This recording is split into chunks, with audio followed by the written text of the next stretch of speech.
Y continuamos aquí justamente donde nos hemos quedado, ¿no? Y estábamos hablando del punto de origen, ¿no? De este gran imperio bizantino, cómo se va a formar, cómo se van formando en esta península y cuáles van a ser sus características netamente políticas, ¿no? Este territorio va a estar dividido, ¿no? Este imperio, ¿no? En provincias llamadas temas. Y cada una de estas provincias va a tener un líder, ¿no? La estrategia era la siguiente. Cada una de las provincias tendría un líder y ese líder tendrá que reportar al emperador, ¿no? Lo que hasta el momento iba avanzando, progresando, trabajando en este aspecto, ¿no? Entonces estamos entendiendo, por ejemplo, digamos así como en el Perú tiene sus provincias, ¿cierto? Tiene su departamento, para ir entendiéndonos en materia, ¿no? Entonces, entre sus departamentos, entre sus provincias, siempre hay un representante, ¿cierto? De región, regional, y en cada distrito también hay un alcalde. Algo así por el estilo, muy parecida a esta característica política del imperio bizantino, a lo que nosotros vemos en la vida real, ¿no? Entonces, estos le daban parte al emperador, que era el Basilius, ¿no? Recuerden que este jefe que lideraba no es un jefe civil, sino era un jefe político-militar. O sea, era un militar que sabía acerca de política. Y no solamente de política, sino que el ser militar le daba el grado de estratega, ¿no? Y el cual tenía que darle parte al emperador, ¿no? Al Basilius, ¿no? En este caso, en griego, ¿no? Y el Basilius, o emperador, era el que ostentaba el poder teocrático y absoluto, absoluto. Quiere decir que por el momento, hasta este tiempo, el imperio bizantino, o este territorio, entre sus características políticas, el emperador tenía ese cargo, ¿no? De ser el absoluto, o sea, tenía todo el poder, lo que él decía se hacía, lo que él designaba era, sino también tenía influencia teocrática. Quiere decir que el Papa, porque hubo un Papa que también se instauró en este territorio, en Constantinopla, tenían casi el mismo cargo, o sea, del mismo rango. El Papa no tenía el rango de emperador, obvio, pero el emperador sí estaba sujeto a dominar al Papa, a designar sus aspectos. Punto importante, la primera dinastía de gobernantes en el aspecto político del Imperio Bizantino fue la Teodosiana. Pregunta del examen. Primera dinastía en gobernar el Imperio Bizantino fue la Teodosiana. Mientras, ojo ahí dice el punto claro, mientras que la de los Paleólogos fue la última. Entonces tenemos la que inicia y la que termina, ¿cierto? Dos dinastías muy importantes. Cada una con sus propias características. Emanuel, micro, por favor, hijito. Cada una con sus propias características. Una característica muy importante, la cual va a superar toda expectativa, va a ser que el haber creado una moneda, ya prácticamente estamos hablando de una administración, de toda una organización económica. Por eso les digo, pues a la ciudad de Constantinopla, si bien es cierto, fue una división estratégica la que hace Teodosio, el reparto entre sus dos hijos, vamos viendo por qué se va a surgir este gran imperio. Lógico, va a haber va a ser un gran centro administrativo. Entonces, al surgir la necesidad de darle un orden a esta economía, es que se va a crear el Bizanti de oro, ¿no? Una de las primeras monedas bizantinas que circulaba en esta cuenca del Mar Negro y el Mar Mediterráneo. Esta moneda era obligatoria para todo el comercio que se realizaba en este espacio. La economía bizantina, como todas las civilizaciones que hasta el momento se viven en la Edad Media y que en la Edad Media va a prevalecer todavía, ¿no? Y profesor, en las civilizaciones antiguas, la agricultura es la base de la economía. ¿Exacto? La agricultura es la base de la economía, para todo, para el intercambio de trueque, lo que traían, para todo. En la Edad Media, profesor, ¿también va a ser la agricultura? Sí, exacto. La agricultura va a continuar. siendo la base de la economía. Pero más adelante esta se va a cambiar. Ustedes ya van a ir averiguando cuando estemos el otro año, en tercero, ¿no? En qué momento se cambia la base de la agricultura, pero no se pierde, ojo, más adelante va a haber una antesala, más adelante va a haber una revolución industrial, donde la base de la economía va a coger otro impulso, pero no se va a dejar de lado la agricultura, va a continuar. Por ahora la agricultura es la base de la economía y el comercio es el mejor vehículo para que la economía crezca. Ahora, a eso se va a sumar, como les dije a un principio, y en el texto está, la excelente posición geográfica de Constantinopla. Como le dije, no fue una ocurrencia, no fue algo casual. Dije, ya, mira, ves esa península, sí, ya hay, ¿no? En esa península nos vamos a ubicar, no. Su posición fue geográfica, fue estratégica. Y esto va a permitir el florecimiento de un intercambio internacional, como les decía, entre Oriente y Occidente, tanto marítimo como terrestre. Y en el intercambio, lógico, Constantinopla va a imponer ¿qué cosa? Su moneda, ¿no? Y eso le va a dar un punto agregado al desarrollo económico, el imponer su moneda. Eso quiere decir de que imponer su moneda, cuando vengan los de Oriente, tienen que tener ¿qué cosa? La moneda. Y si yo no tengo la moneda, ¿qué hago? ¿No? Imagínense, es como ir a otro país, ¿no? Es ir a otro país y tú llevas tus soles, ¿no? Llevas 300, 400 soles, y por ejemplo, estás en Europa, y tú sabes que en Europa o bien se manejan los dólares, o bien se maneja el euro, pero más es el euro. Entonces, ¿qué tienes que hacer? Cambiar tus soles a euros. Y muchas veces tú dices, wow, me llevo tanta cantidad de soles y llegado a Europa, lo cambio y se vuelve menos de lo que tú pensabas. Entonces, eso era lo que pasaba con los otros estados. Si querían realizar un comercio, si querían eh, vender algo, tenían qué cosa? Que comprar el Bizanti de oro. O sea, adquirir el Bizanti de oro porque es la moneda oficial en este territorio. Imagínense. Una estrategia bien pensada, bien fundamentada. En el aspecto religioso, ¿no? Que es otra característica del imperio bizantino, lo estamos viendo. ¿Ya cuántos vamos viendo, por si acaso? A ver, un por ciento. ¿Cuántas características estamos viendo? Aquí me Tres, preguntaban. profesor. Tres. Muy bien, gracias. Muy bien. Política, económica y con esta vendría a ser la religiosa. Exacto. Ese es el esquema que debemos ir teniendo, por favor. ¿Ah? ¿Sí? Ya vamos viendo tres. En esta parte del aspecto religioso, ¿no? Si bien es cierto, se difunde el cristianismo, ¿no? Por el oriente. Un punto importante, que la primera religión que hace Teodosio en realizarla oficial y ponerle el grado como tal va a ser el cristianismo, ¿no? Todavía no surge el nombre como tal, la religión católica, ¿no? En este caso, todavía no surge. El primero que se adopta es el cristianismo, ¿no? Ahora, los que van a Oriente, como les dije, van y son cristianos, ¿no? Y ellos son los que prácticamente dan esta estructura religiosa. Y estos estuvieron unidos a la Iglesia Católica hasta el año 1054.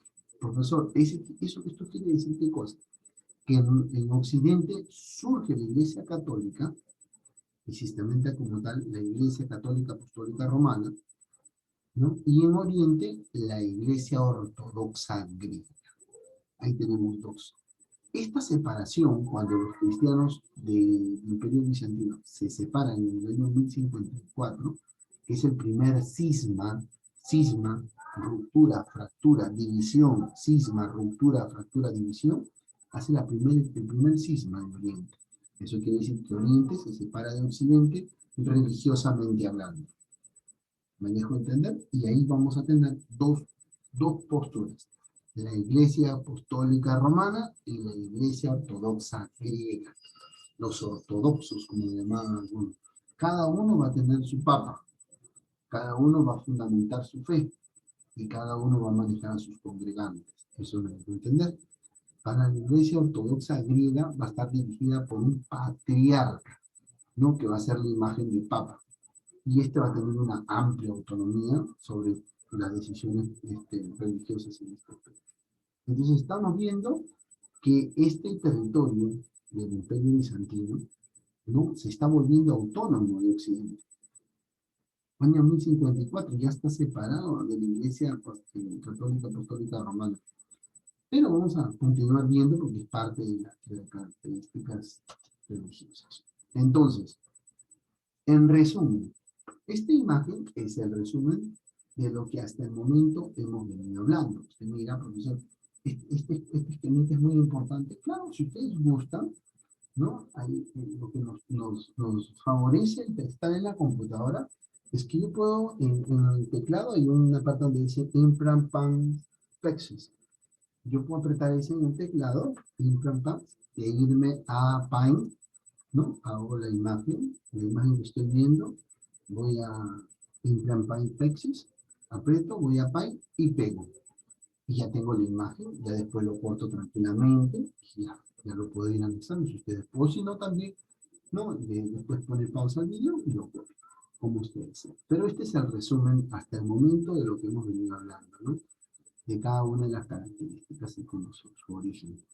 ¿No? Tenemos un punto claro, el resumen, el Imperio Bizantino surgió a raíz de la división del Imperio Romano, realizada por Teodosio en el año 395 después de Cristo, trasladando una nueva capital, ¿no?, a Constantinopla. Y esta fue fundada en el año 330 sobre una colonia griega llamada Bizancio. Y esta ciudad, pues estamos hablando de ciudad, el Imperio Bizantino, va a tener sus características que nos va a dar a entender por qué se volvió un gran imperio y por qué se volvió una ciudad administrativamente muy adinerada. Y vimos la característica económica, ¿no? El haber instaurado dentro de la economía, dentro del comercio, y teniendo como base económica la agricultura, instaurar el Bizancio de oro va a ser uno de los más grandes aportes. En el aspecto político, tener pues para cada una de las provincias un líder que no solamente es un jefe político, sino también es un gran jefe militar y estratega, ojo, ¿no? Va a ser importante y valioso, el cual va a dar parte al emperador o Basilius. El Basilius va a tener va a tener el poder por encima de los patriarcas, en este caso, un papel teocrático, o sea, va a decidir sobre la religión, en este caso, ¿no? Y en el aspecto religioso, se va a dar uno de los importantes cismas, el primero, el cisma de Oriente, fractura y división, en el año 1054, ¿no? Así va a surgir la Iglesia Ortodoxa griega y también va a surgir la Iglesia Apostólica Romana en este caso. En los aspectos culturales estamos viendo pues que este territorio fue anexando diferentes características tanto de Roma, de Grecia, de Persia y de Arabia, ¿no? Fue prácticamente las manifestaciones culturales que anexaron para lo que pues fue para el momento el Imperio Bizantino. Ahora, muy bien. Hasta este punto, ¿ha quedado claro? ¿Alguien tiene alguna pregunta? ¿Samir Vilches, tienes alguna preguntita? ¿Sebastián Pachas? No, listo. Ok, Sebastián. Continuamos viendo, queridos estudiantes, vamos a ver acá, cómo se va a desarrollar la parte histórica del Imperio Bizantino, ¿no? Cuando hablamos de la parte histórica, quiere decir que vamos a hablar de sus líderes. Recuerden ustedes que habíamos dicho al principio que los líderes van a ser, pues, van a tener ese grado de importancia en el desarrollo de un imperio o de una nación. ¿Por qué? Si el líder es bueno, se va a conducir bien. Entonces, para que Bizancio sea el gran imperio que abarcó del siglo V al siglo X, debe, por ende, de haber tenido buenos líderes. Y vamos a conocer esos líderes. Les había dicho que Justiniano es el primero prácticamente en darle ese orden, ¿no? A pesar de que, miren, se funda por el año 300, para el año 527, eso quiere decir que cuando Justiniano asume su poder, o sea, asume su reinado como emperador, ya la capital de Constantinopla ya tiene algo edificado, tiene algo ya formado, ¿no? El reinado de este emperador se va a presentar como un máximo esplendor político, económico, cultural, militar del Imperio Bizantino. ¿Por qué? ¿Por qué? ¿Por qué Justiniano, profesor? ¿Qué hace Justiniano? Justiniano, muy aparte que está marcado en el dispositivo que usted puede ver, dice, restaura las fronteras del Imperio Romano. Se encarga de recuperar fronteras. Muy bien, sí. Hace expandir el territorio, ¿no? Empieza a realizar una serie de campañas militares, ¿no? Militares en este caso, ¿no? Se basa a dos grandes generales, ¿no? Belisario y Narses, pieza clave dentro del ejército militar del Imperio Bizantino durante el periodo de Justiniano. Él se va a apoyar en estos dos generales. Estos dos generales se encargaron de realizar diferentes batallas para recuperar el territorio de Roma y Occidente. Ahora, ¿qué es lo que vamos a ir teniendo en este caso acerca del aporte que da Justiniano? Justiniano se encarga no solamente de organizar lo que ya estaba organizado, prácticamente lo trata de mejorar. Pero a eso se va a sumar que Justiniano va a empezar a recolectar. Es el gran recolector. Empieza a recolectar leyes y códigos de diferentes estados y naciones. Empieza a recuperar leyes. Y sin querer arma la primera gran biblioteca del mundo. Por eso es que la gente del Imperio Bizantino, o sea, los pobladores, por así decirlo, la gente suena muy despectivo.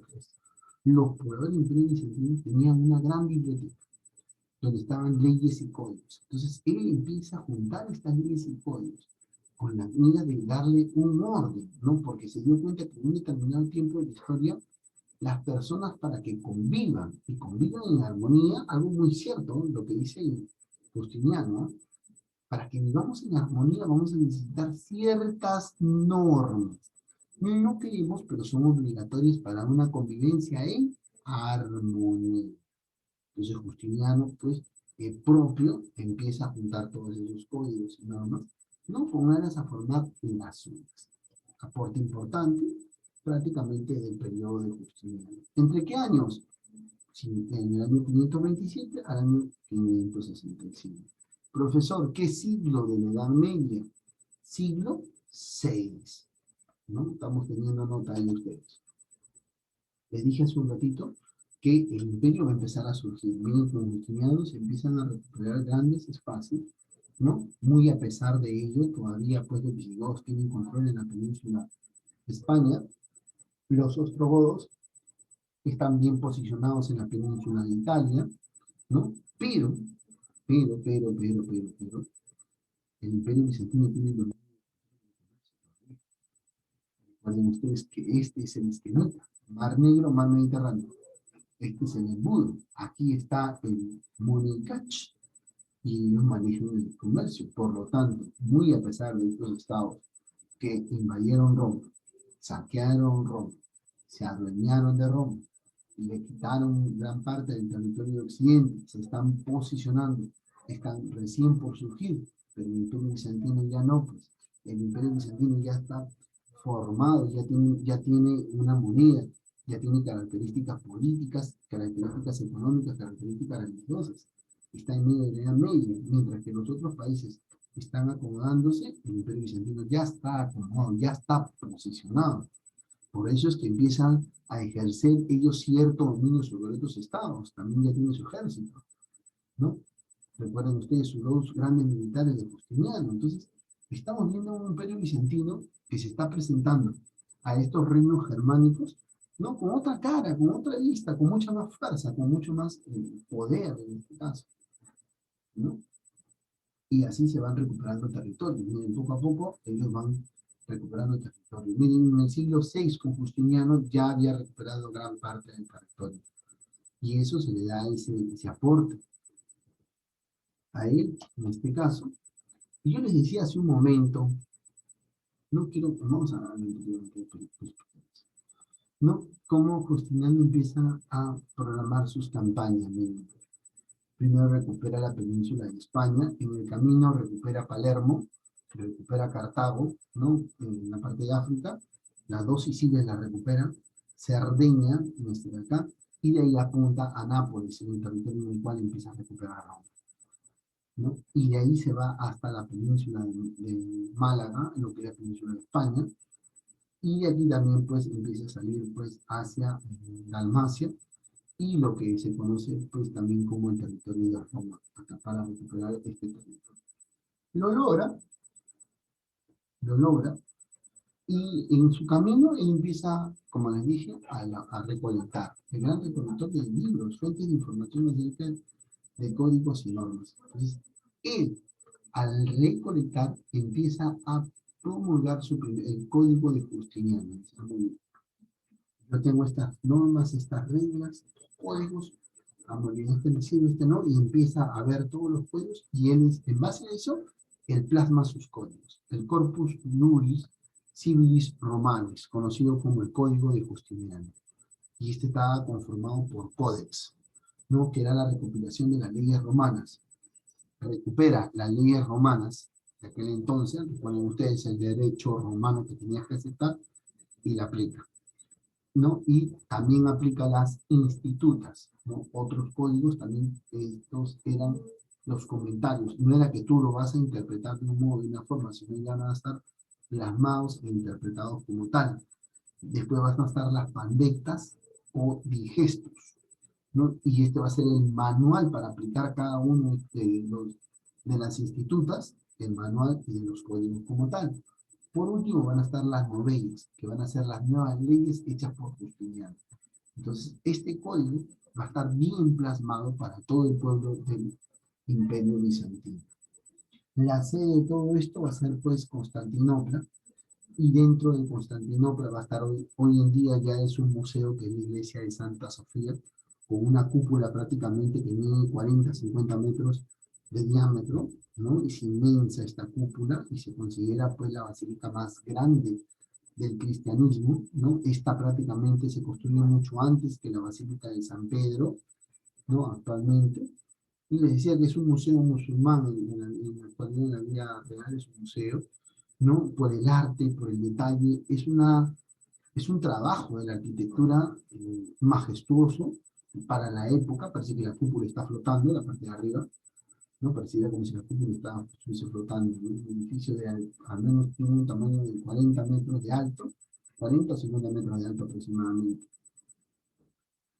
Y después de Justiniano va a surgir el reinado de Heraclio I. Heraclio va a establecer su título como Basilius, y él va a hacer una reorganización política administrativa, no porque esté mal, sino va a reorganizar, pero esto lo va a basar en base a los temas, o sea, los reinos políticos, ¿no? Y él prácticamente va a lidiar esta primera batalla con los persas, ¿no? Y él pues, va a defenderse fuertemente, ¿no? Y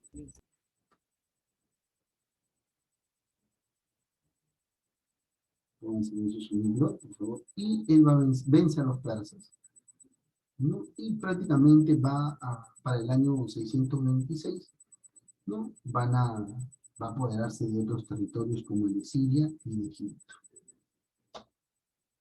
Después va a venir León III, Isaurio, ¿no? En el año 726, y este va a suprimir algunos cultos a las imágenes religiosas en la iglesia.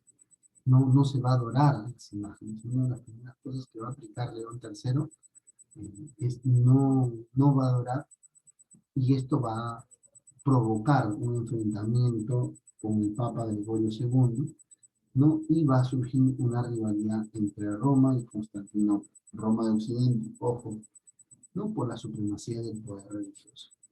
Y a esto va a prácticamente implicar, como se dice, una ligera eh, separación entre ambos, ¿no? Pero con aras de querer, pues mantener y hacer prevalecer lo que él había suprimido, en este caso las imágenes, ¿no? A él se le conoció como la querella de la iconoclasta, ¿no? El que no surjan las imágenes, que no se adoren imágenes, ¿no? León III del 717 al 741. Hasta la segunda edad de oro. Y el protagonista de la segunda edad de oro va a ser Basilio II. de 976 al 1025. Es perteneciente a la dinastía de Macedonia, ¿no? Fundada por Basilio I, ¿no? Y él va a dar un resurgimiento político, económico, cultural, que hasta el momento pues, se estaba dando, pero él va a cobrar más impulso a la labor como tal, como emperador en este caso. Y su periodo va a ser conocido como la Segunda Edad de Oro de Bizancio. Restaura el poder del Imperio Bizantino en Italia, las Balcanes y gran parte del Oriente, o sea, recupera territorios como tal, ¿no? Y durante su reinado se va a ver un renacimiento del imperio, muy a pesar de ser amenazado por los turcos suicidas, quienes prácticamente se van a apoderar durante este periodo de la tierra de Jerusalén, va a perder tierra, ¿no? En el año 1071, en la batalla de Manzikert. Prácticamente este territorio del Líbano, de Israel, de Palestina, prácticamente queda en manos del imperio turco, y eso va prácticamente a condicionar muchísimo el comportamiento de aquí más adelante. Constantino, el paleólogo, es la última dinastía que va a encabezar al imperio bizantino, el cual va a sentir la amenaza de Mehmed o Mohamed II, o Mohamed II, ¿no? El cual pues con conocimientos de la guerra, con conocimientos de hierro, ¿no? Él va a utilizar cañones y va a derrumbar prácticamente los grandes muros del Imperio Bizantino, hoy actual Estambul, ¿no? Del cual pues después de la caída pasó a llamarse ese territorio Estambul, y este líder del Imperio Turco Otomano, ¿no? En el año 1453 es el responsable de que caiga el Imperio Bizantino de Oriente, con la última dinastía del paleólogo, el Constantino XI, ¿no? Prácticamente en el año 1448 hasta 1454, que termina su reinado cayendo a mano del Imperio Turco Otomano. La línea de tiempo, ustedes después la pueden apreciar y la van a apreciar porque están en un video, ¿no? En resumen, desde la división del Imperio Romano hasta el año 395 hasta el año 1456, en manos es que cae, ¿no? Con la muerte de Constantino XI a manos de los turcos suicidas o turcos otomanos. Esta es la línea de tiempo del periodo en el cual pues, se desarrolla todo el imperio bizantino, hecho por hecho, con cada uno de sus líderes, desde la primera edad de oro hasta la segunda edad de oro y hasta el fin de la caída del imperio bizantino, con estos últimos hechos que acabamos de mencionar. ¿Cuáles fueron los más grandes aportes del imperio bizantino? Uno, la recopilación y decodificación del derecho romano, el Corpus Juris Civilis Romani, ¿no? Gracias a Justiniano, que recolecta todos estos códigos para el buen funcionamiento político, económico, social de los pueblos en este caso. Va a impulsar el comercio entre el Mediterráneo Oriental, protegió la cultura clásica en sus grandes bibliotecas. Como les dije, Justiniano es el primero en realizar la primera gran biblioteca, y esta biblioteca, o estos pensadores que prácticamente se prepararon en esta biblioteca, fueron los que también cuando cae el imperio bizantino, son los que migran de nuevo a Roma de Occidente, y son los que influyen en el Renacimiento, ¿no? Y esto también va a dar paso al surgimiento de nuevos estilos arquitectónicos, ¿no? Tanto la cúpula como las penichas, ¿no? Las penichas son las columnas cilíndricas en este caso. Entonces estamos dando cuenta de un gran imperio, bien marcado, bien posicionado, con dos edades de oro, ¿no? Que se presentan durante este periodo y que abarca todo el proceso de la Edad Media, ¿no? Del año 5 en adelante hasta el siglo XV.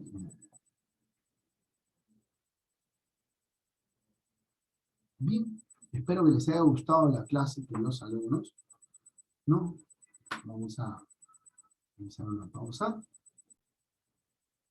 Pulgar arriba si hemos entendido todos.